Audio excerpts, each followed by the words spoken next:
y es jueves, espacio del Colegio de Sonora, y tengo al maestro Tonatiuh Castro Silva, maestro en Ciencias Sociales por el Colegio de Sonora, y le agradezco mucho que esté con nosotros esta mañana. Tonatiuh, ¿cómo estás? Buenos días. Buenos días, es un gusto saludarles. Y justamente, pues siempre Colegio de Sonora aborda temas de coyuntura, y uno de los temas de coyuntura en estos días, en estas semanas, han sido los bloqueos carreteros por parte de la tribu Yaqui, el bloqueo a las vías del tren por parte de integrantes de la tribu Yaqui. Y justamente para platicar de esta situación está con nosotros Tonatiuh. Tonatiuh, pocos entendemos el trasfondo de los yaquis, y muchos generalizamos o se generaliza en torno a la tribu yaqui en cuanto a esta situación. ¿Qué es lo que está ocurriendo? ¿Cuál es tu punto de vista de lo que ocurre con la tribu yaqui, Tonatiuh? De entrada debemos considerar que Sonora es un estado multicultural en el cual se ubica un pueblo que tiene una condición particular respecto a su organización política y respecto a su posesión territorial, que marca una diferencia respecto a otros pueblos originarios, pero que además implica cierto tipo de relación con la sociedad regional en su conjunto, es decir, con los mestizos, con los yoris.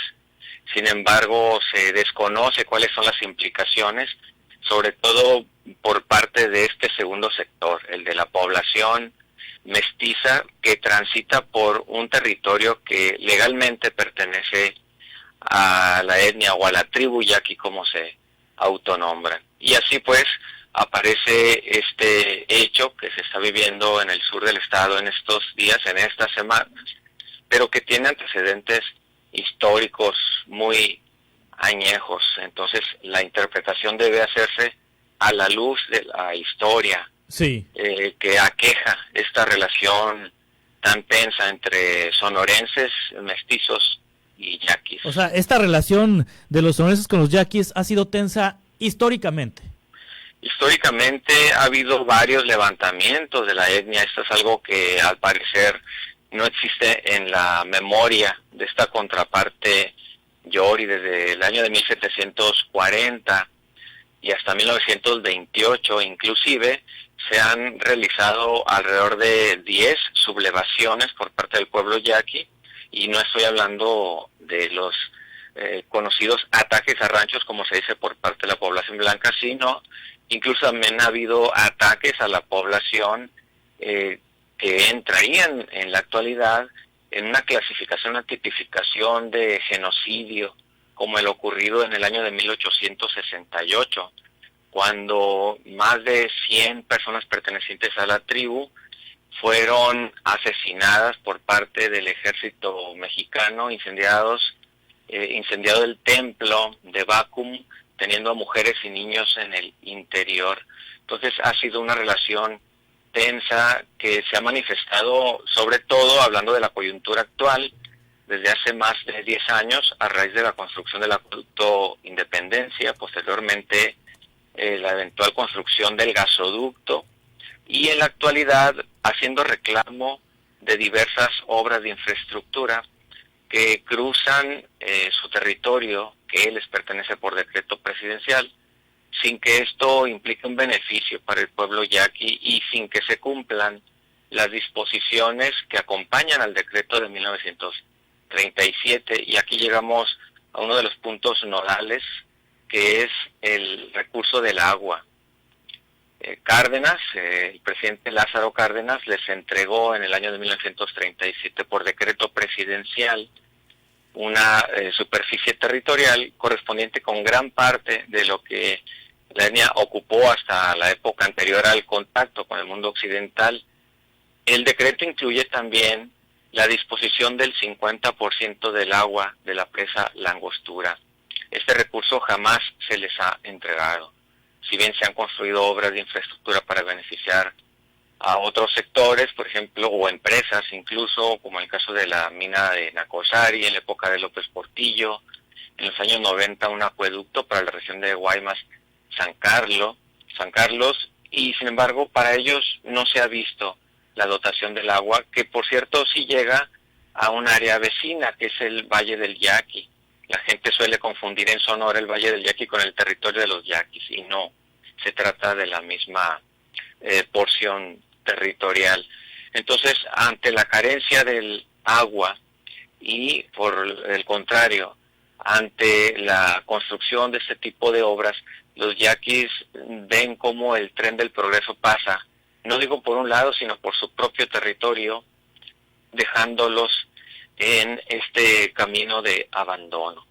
Aquí también sale a colación un asunto muy importante, que es el manejo del agua, por decirlo en términos muy coloquiales, en México y en particular en el caso del pueblo yaqui.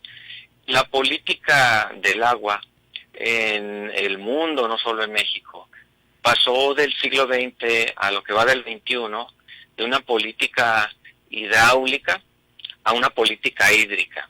Esta segunda no se refiere solamente a la construcción de obras de infraestructura como las presas, sino que incluye también las consideraciones del ámbito ecológico y también de derechos humanos. Entonces, en el mundo y en otras regiones de México incluso, se ha venido disponiendo legalmente una política hídrica del agua, de beneficio a los sectores sociales y de respeto a la naturaleza.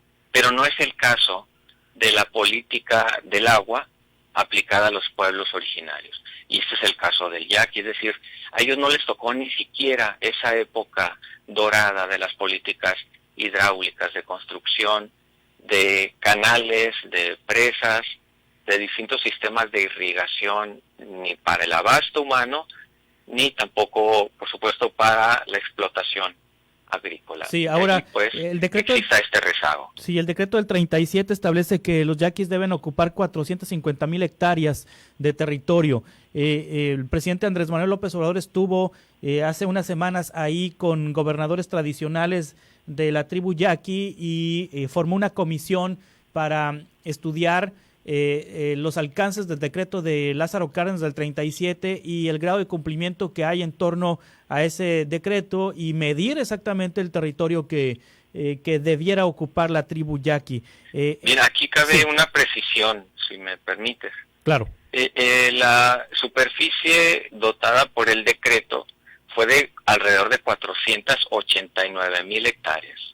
Posteriormente, en el periodo de Zedillo, se estableció un supuesto acuerdo considerando 454,000 hectáreas. Y recientemente el gobierno federal, mediante un trabajo conjunto con autoridades tradicionales, estableció una superficie de 576,471 hectáreas, es decir, 13,000 hectáreas menos que las dispuestas por el decreto, e incluso en el caso de aquella coyuntura que se dio en el periodo de Zedillo, ya había un reclamo de alrededor de 45,000 hectáreas no reconocidas por parte de la autoridad federal, lo cual pues llevó un litigio bastante extenso y delicado. ¿Y de estas hectáreas cuántas ocupa actualmente la tribu yaqui? Bueno, hay una imprecisión respecto a la cantidad de hectáreas que ocupa, 454,000, que son las que reconoció el gobierno de Zedillo, y las autoridades a modo, digamos, que en aquel momento estuvieron de acuerdo en firmar un acuerdo con el, valga la redundancia, ¿no? O acordaron con el gobierno de Zedillo y otras autoridades recibir una cantidad ínfima de recursos monetarios, 40 millones de pesos, ¿no? Para resarcir supuestamente ese deterioro de su soberanía territorial. Sí. Entonces hay una imprecisión que deriva del hecho de que en la periferia de ese territorio tradicional se han asentado no solamente latifundistas, que es lo que se suele señalar, y desde luego que es cierto, pero no solo eso, sino lo que hace más delicado el asunto es que también se crearon ejidos, hay asentamientos de población mestiza humilde, es decir, campesinos, no son grandes agricultores, ¿no? Que es como se suele estigmatizar a los invasores de tierras, no, es población mestiza que también tiene una necesidad importante. Entonces allí entra este conflicto que mencionaba al inicio, de cómo la multiculturalidad no es solamente un aspecto folclórico, sino que tiene que ver con estas dobles entregas de tierra que supuestamente tienen una condición legal, pero que si se revisa históricamente permiten ver las irregularidades. Sí, ahora a lo largo de los sexenios posteriores a Lázaro Cárdenas, pues ha habido acuerdos con la tribu yaqui por parte de presidentes. Platicando con Alejandro Aguilar Zeleny, él plantea un antes y después en el sexenio de Carlos Salinas de Gortari en lo federal y en el sexenio de Manlio Fabio Beltrones en lo estatal, cuando desde el poder, asevera Alejandro Aguilar Zeleny, se dividió a la tribu yaqui. Al grado de que pues hay autoridades tradicionales, hay autoridades que les llaman duales, y hay una situación que, por ejemplo, detonó en la última visita del presidente Andrés Manuel López Obrador, en donde el presidente se reunió con las autoridades tradicionales de la tribu yaqui, pero otras autoridades, también reconocidas por integrantes de la tribu yaqui, se inconformaron porque no se reunió con ellos y decidieron la toma de la carretera ahí en Loma de Guamúchil, y decidieron la toma de las vías del tren porque no se sintieron escuchados. Posteriormente vienen representantes del presidente y se reúnen también con ellos, pero aquí hay un antes y después. Platícame, ¿qué es lo que pasó en el sexenio de Salinas y qué pasó en el sexenio de Beltrones que ha provocado esta división de la tribu yaqui? Trato de sintetizar incluyendo el aspecto histórico, que es fundamental. El sistema jesuita se acompañó de líderes comunitarios que apoyaban las labores eclesiásticas y sociales también. Al dejar los jesuitas en 1767 la región yaqui y todo el continente americano, esta organización social devino en organización política, de allí que deba haber 8 gobernadores, uno por cada pueblo tradicional. Sin embargo, como bien mencionas y como bien citas al compañero Alejandro Aguilar Zeleny, en este periodo de entre los 80 y primera mitad de los 90, sobre todo, fue cuando se generó esta situación en la que aparecen gobernadores espurios, digamos. De hecho, no son solo los gobernadores en lo individual, es un cuerpo colegiado. Debe haber un gobernador, secretario, el pueblo mayor o pueblo yohue, que es el conjunto de personas mayores o adultos que ya tuvieron un cargo de autoridad y conforman una especie de grupo normativo. Y bien, aparecen sin que tengan el respaldo de la iglesia. Debe haber un bastón de mando que tiene como respaldo simbólico el templo. Y bien, hay gobernadores que no cumplen pues con este requisito tradicional. Es verdad, este es el origen del conflicto, pero hay un conflicto derivado de ello. A estas alturas, hay gobernadores o gubernaturas que en algún momento se consideran espurias en cuanto a su localización, que de momento se podrían considerar las legítimas en cuanto a la lucha política. Por ejemplo, en el caso de este acuerdo que se está procurando por parte del gobierno federal para hacer posible un plan de justicia de la tribu yaqui, salta a la vista inmediatamente para quienes conocen esta situación el hecho de que se incluye a Cocorit y a Bacum, cuando son pueblos que desde hace alrededor de un siglo no pertenecen a los 8 pueblos tradicionales. Bacum y Cocorit fueron invadidos por la población yori y ante ello el pueblo yaqui dispuso 2 nuevos asentamientos que son Loma de Bacum y Loma de Guamúchil. Entonces en las reuniones han estado presentes estos pueblos, Cocorit y Bacum, pero hay pueblos que se sienten desdeñados y sobre todo autoridades. Es importante esta consideración porque también se señala que en estas acciones directas sobre las vías de comunicación no solamente participan yaquis, sino también mestizos de la región que tienen esta intervención política directa en ese territorio que en realidad les es ajeno. Sí. Y también hay otro aspecto por considerar en cuanto a la toma de la carretera, que es el hecho de que la lucha en contra del acueducto Independencia pareció estar en pausa durante años y de repente reaparece, por un lado. Y por otro, en cuanto a esa misma situación, resalta a la vista el hecho de que en algún momento el gasoducto, la construcción del gasoducto representó una afrenta para la soberanía yaqui, y ante ello un pueblo, una comunidad, una tropa se levantó en contra de esta inminente obra, que fue Loma de Vacum. Sin embargo, quienes en este momento pugnan presuntamente por la soberanía del territorio yaqui no alzaron la voz en contra del gasoducto.